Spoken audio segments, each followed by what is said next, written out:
نحمدہ و نصلی علی رسولہ الکریم، اما بعد، فاعوذ باللہ من الشیطان الرجیم، بسم اللہ الرحمن الرحیم، واستعینوا بالصبر والصلاۃ، صدق اللہ العظیم۔ آج کا موضوع ہے شعور صلاۃ۔ صلاۃ جس کو ہم عام طور پر نماز کا ترجمہ کرتے ہیں، ہمارے معاشرے میں اب ایک بنیادی سوال اٹھ رہا ہے کہ نماز پڑھ کر بھی انسان کیوں وہ مسلمان کا کردار ادا نہیں کر رہا جو نماز کے حوالے سے مشہور ہے کہ ان الصلاۃ تنہی عن الفحشاء والمنکر۔ تو ہم آج جائزہ لیں گے کہ یہ صلاۃ ہے کیا، اور پھر ہمیں یہ صلاۃ کا شعور حاصل ہو تاکہ ہم پھر وہ نتائج حاصل کر سکیں۔ تو صلاۃ جو ہے، پہلی بات ہمیں واضح ہو جانی چاہیے کہ صلاۃ جو ہے ذریعہ ہے، مقصود نہیں ہے۔ یعنی مقصود ہمارا جو ہے وہ ہے اللہ تعالیٰ کا قرب۔ اس حوالے سے ہم دیکھیں کہ اللہ تعالیٰ نے ہمارا ذکر قرآن میں کیا ہے، فرمایا فیہ ذکرکم، اس میں تمہارا ذکر ہے۔ تو پہلے تو ہمیں اپنا ذکر قرآن میں دیکھنا چاہیے کہ ہم دنیا میں کیوں موجود ہیں، ہماری تخلیق کیسے ہوئی تھی، ہم کہاں تھے، اور پھر اس دنیا میں کیسے آئے۔ تو میں مختصراً اس واقعے کو رکھتا ہوں کہ اللہ تعالیٰ نے ہماری جب تخلیق کی تو بڑی قدر کے ساتھ کی، اور پھر ہمیں ہماری تخلیق کے وقت فرشتوں نے ایک سوال کیا تھا، وَنَحْنُ نُسَبِّحُ بِحَمْدِكَ وَنُقَدِّسُ لَكَ، کہ آپ نے اس انسان کو پیدا کیا جبکہ ہم آپ کی تسبیح اور تقدیس کر تو رہے ہیں۔ تو اس کو کیوں پیدا کیا گیا؟ یہ کوئی اعتراض نہیں تھا، وضاحت کا مسئلہ تھا۔ تو اللہ تعالیٰ نے جو آگے جواب دیا وہ علم کی بنیاد پر دیا، یعنی جو فرق بتایا، اور فرمایا کہ میں جانتا ہوں تم نہیں جانتے۔ اور اس کے بعد آدم علیہ السلام کو نام سکھانے کا ذکر آتا ہے، وَعَلَّمَ آدَمَ الْأَسْمَاءَ كُلَّهَا۔ پھر کائنات کی تمام چیزوں کے نام سکھائے گئے، اس کا طریقہ استعمال، اس کا فنکشن، اس کے فائدے، اس کے نقصانات، یہ تفصیل سے بتائے گئے۔ اور پھر فرشتوں کو بلایا گیا اور کہا گیا کہ آپ اس کی تفصیل بتائیں، ان چیزوں کے نام بتائیں۔ تو فرشتوں نے فوراً اپنی کم علمی کا اعتراف کیا، انہوں نے کہا کہ ہم تو اتنا ہی جانتے ہیں جتنا آپ نے سکھایا۔ تو پھر آدم علیہ السلام کو ان کے سامنے بلا کر فرق ظاہر کیا گیا کہ آدم علیہ السلام سے کہا گیا کہ آپ ان چیزوں کے نام بتائیں۔ تو آدم علیہ السلام نے وہ پوری تفصیل بتا دی۔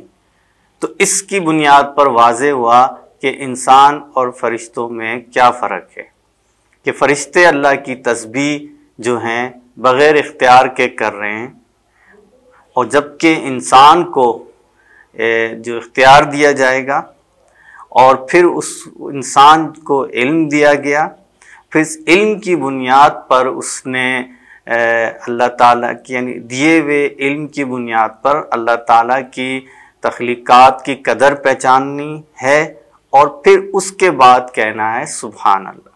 یعنی فرشتے براہ راست سبحان اللہ کہہ رہے ہیں بغیر علم کے، جبکہ انسان علم کی بنیاد پر اللہ کی تسبیح بیان کرے گا، جس پر وہ آیات ہیں کہ سبحانک ما خلقت ھذا باطلا، کہ جو اللہ کے بندے ہیں وہ کھڑے بیٹھے لیٹے اللہ کی نشانیوں کو، آسمان زمین کو دیکھتے ہیں، اور پھر کہتے ہیں کہ ربنا ما خلقت ھذا باطلا سبحانک، کہ آپ نے یہ چیزیں بے مقصد نہیں پیدا کی، آپ کے لیے پاکی ہے، آپ کا کام کوئی کام نقص والا نہیں ہے۔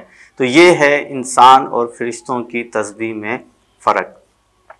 پھر اس کے بعد ہم آیات دیکھتے ہیں سورہ اعراف، سورہ بقرہ، سورہ طٰہٰ کی، تو اس میں پھر یہ ذکر ہے کہ پھر اللہ تعالیٰ نے پوری کائنات کو، فرشتوں کو، سب کو، اس انسان کو سجدہ کرنے کا حکم دیا، اس کی عظمت کرو، اس کی قدر کرو۔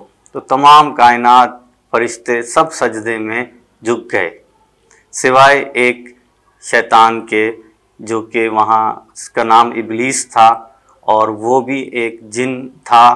جنوں کا بھی ذکر قرآن میں ہے کہ انہیں بھی اختیار دیا گیا تھا، مگر وہ اس مقصد کے تحت پورے نہیں اتر رہے تھے۔ بہرحال ان کو اختیار تھا اور اس نے انکار کیا، اور اس پر اللہ تعالیٰ نے پوچھا بھی کہ تم نے کیوں سجدے سے انکار کیا جبکہ میں نے تم کو کہا تھا؟ تو اس نے کہا کہ انا خیر منہ، کہ میں اس سے بہتر ہوں۔ یہ کائنات کا پہلا کافرانہ جملہ ہے کہ میں اس سے بہتر ہوں۔ پھر اس کی توجیہ بھی کی خود ہی اللہ کے سامنے، خالق کے سامنے، کہ مجھے تو آپ نے آگ سے بنایا ہے، بغیر دھوئیں کی آگ سے، اور اس کو آپ نے سڑی ہوئی کیچڑ سے بنایا ہے، تو میں اس سے اعلیٰ ہوں۔ تو پھر اس شیطان کا واقعہ پورا تفصیل سے ہے کہ شیطان نے یہ بھی کہا تھا کہ آپ نے مجھ پر اس کو عزت دی ہے، اور اگر آپ مجھے مہلت دیں تو میں ثابت کروں گا یہ اس عزت کے قابل نہیں ہے۔ تو اللہ تعالیٰ نے اس کو ایک وقت تک کے لیے مہلت دی۔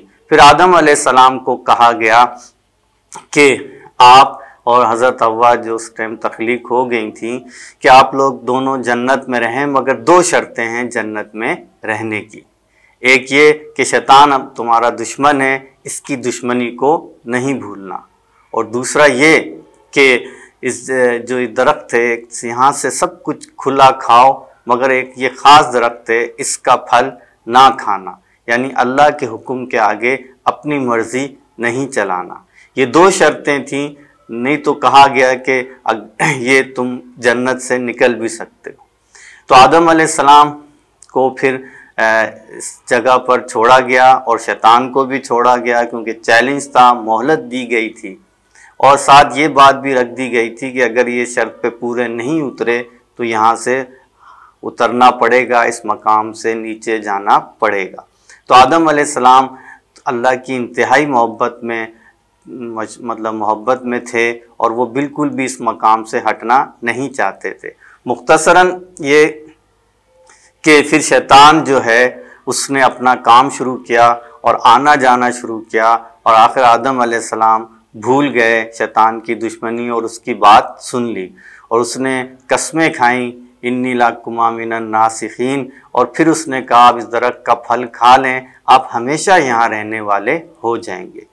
تو آدم علیہ السلام اللہ کی محبت میں اس جگہ سے دور نہیں ہونا چاہتے تھے، تو انہوں نے اس محبت میں بھول ہو گئی ان سے، اور وہ درخت کا پھل کھا لیا۔ تو دونوں شرطیں وہ پوری نہ ہو سکیں، تو پھر تربیت کے لیے اترنا پڑا۔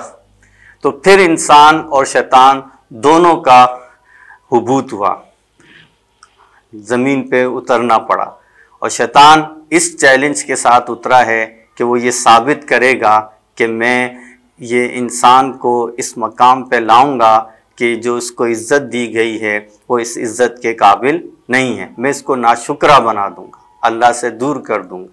اور انسان اس چیلنج کے ساتھ اس زمین پہ اترا ہے کہ وہ یہاں یہ ثابت کرے گا کہ وہ یہ بھول نہیں کرے گا، وہ شیطان کی دشمنی نہیں بھولے گا، وہ اختیار رکھتے ہوئے بھی وہ اللہ ہی کے طریقے پہ چلے گا، شیطان کی باتوں میں نہیں آئے گا، اور ثابت کرے گا کہ وہ اس عزت کے مقام کے، اس قربت کے مقام کے قابل ہے۔ تو جو انسان اب اس دنیا میں ہم اس حوالے سے، تو جو انسان اپنے بارے میں سوچتا ہے کہ میں یہاں کیوں اترا ہوں، پھر اس کو پیغمبروں کے ذریعے پوری تعلیمات نظر آتی ہیں، پھر اللہ کی کتابیں جو آج کے دور میں قرآن مجید ہے اور حضور صلی اللہ علیہ وسلم کی سیرت ہے، اس سے پھر پورا واضح ہوتا ہے کہ وہ کیوں یہاں اترا تھا۔ تو پھر جو انسان اس چیز کو مقصد بناتا ہے کہ میں اس مقام سے نیچے آیا ہوں اور مجھے اس دنیا میں صرف یہ ثابت کرنا ہے کہ میں اس قربت کے مقام کے قابل ہوں، تو پھر اس کے لیے اللہ تعالیٰ نے علم ہدایت بھیجا۔ ایک علم تو وہ پورا انسان کو اوپر ہی سکھا دیا گیا تھا، علم الاشیاء۔ پھر دوسرے علم کے لیے حبوط کے وقت آیت آئی تھی کہ اہبطوا منہا جمیعا اما یأتینکم منی ھدی فمن تبع ھدایا فلا خوف علیہم ولا ھم یحزنون، کہ اتر جاؤ اب اس زمین پر، اب میری طرف سے ایک علم ہدایت آئے گا، اور جس نے اس ہدایت کی پیروی کی اس پہ نہ کوئی خوف ہوگا نہ غم ہوگا۔ تو پھر جو اس مقصد کو زندگی کا مقصد بنائے کہ مجھے واپس اللہ کا قرب حاصل کرنا ہے، اس جگہ کو جنت کہتے ہیں، تو اس کے لیے پھر یہ علم ہدایت ہے۔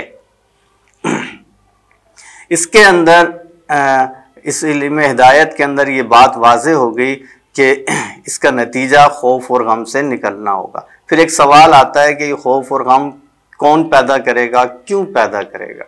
تو یہ خوف اور غم شیطان ہی پیدا کرے گا، کیونکہ وہ دشمن ہے۔ اور وہ کیوں پیدا کرے گا؟ تاکہ انسان اللہ سے دور ہو جائے، اللہ کا ناشکرہ ہو جائے، ان پریشانیوں میں، ان خوف میں پھنس کر۔ کیونکہ جو واپسی کی آیت ہے وہ سورہ فجر کی آخری آیات ہیں کہ یا ایتھا النفس المطمئنہ، اے مطمئن نفس، ارجعی الی ربک راضیۃ مرضیہ، لوٹ آؤ اپنے رب کی طرف، وہ تجھ سے راضی، تم اس سے راضی، فادخلی فی عبادی وادخلی جنتی، داخل ہو جاؤ میرے بندوں میں اور داخل ہو جاؤ میری جنت میں۔ تو نفس مطمئن بن کر ہی واپسی ہوگی، اور نفس مطمئن بننے کے لیے خوف اور غم سے نکلنا ضروری ہے۔ ہمارا جو موضوع ہے شعور صلاۃ، اس پر 2 حصوں میں گفتگو ہوگی۔ تو ابھی پہلا حصہ میں بات کی جا رہی ہے، پھر انشاءاللہ اس پر دوسرے حصے میں بات کو مکمل کیا